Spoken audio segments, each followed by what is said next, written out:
I'm going to jump into something a bit challenging. The question of going back in time. Albert Einstein describes the universe as existing in 4 dimensions. 3 obvious ones, down and up, back and forth, left and right. But Einstein's theories include time, past and future, as a 4th dimension. Galaxies, planets, glaciers, whales, and the particles or waves out of which they are composed exist in space-time, at some place, but also at some time. The 3 traditional dimensions are clearly, in our experience, reversible. We can move backwards and forwards, left or right. We can go up or down without violating any of the laws of physics. If time is just another dimension, shouldn't it be reversible too?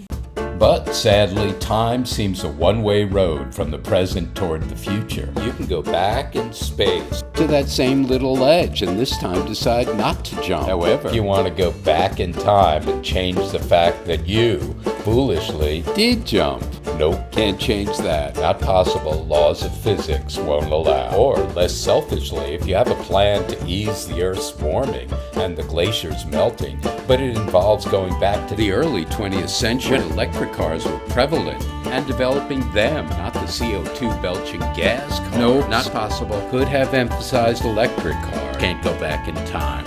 Our past eras remain unerasable. Time's annoying habit of moving in just one direction also interferes with our efforts to fend off the ravages of age. It gives the young a monopoly on youth. So we age, we screw up, we make bad decisions, we wreck things. Can't rewind to correct our errors or avoid our deterioration, our mortality.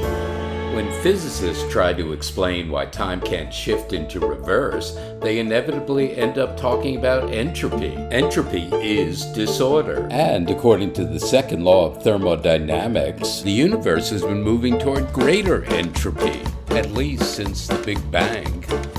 Going back in time would violate that law. In this universe, disorder grows. Antarctica melts. The universe gets more sparse, less structured. Time's arrow directs us toward a thin gruel, a bland mess, and wrinkles. If we could reverse time the way we can reverse videos, it would be a kind of metaphysical magic. It would take us from chaos to states of low entropy to order. Messes cleaned up, the depleted recharged, global warming reversed, skin smooth, belly shrunk, energy replenished, the old grown young. These are sights in this universe we never see unless you count plastic surgery, restoration, second chances, do-overs, karmic equity. If this no longer young man had a vote on what the laws of physics should be, he would make time's direction reversible, like the other 3.